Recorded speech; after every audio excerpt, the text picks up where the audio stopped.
കളർക്കോട് വാഹനാപകടത്തിൽ മരിച്ച MBBS വിദ്യാർത്ഥിയായ ആയുഷ് ഷാജിക്ക് കണ്ണീരോടെ വിട നൽകി നാട്. പിതാവ് ഷാജിയുടെ കാവാലം നെല്ലൂരിലെ കുടുംബവീട്ടിൽ സംസ്കാര ചടങ്ങുകൾ നടന്നു.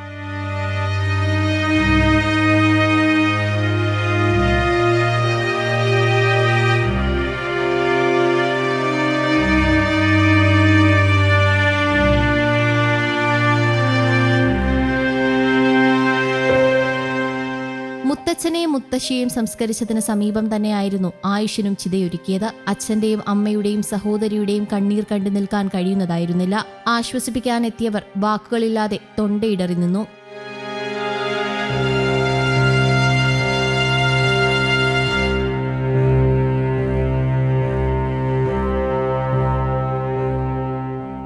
വണ്ടാനം മെഡിക്കൽ കോളേജിൽ നിന്നുള്ള ആയുഷിന്റെ കൂട്ടുകാരും അധ്യാപകരും അന്ത്യാഞ്ജലി അർപ്പിക്കാനെത്തി. ബന്ധുക്കളും നാട്ടുകാരും ജനപ്രതിനിധികളും ഉൾപ്പെടെ നൂറുകണക്കിന് ആളുകൾ സംസ്കാര ചടങ്ങിനെത്തി.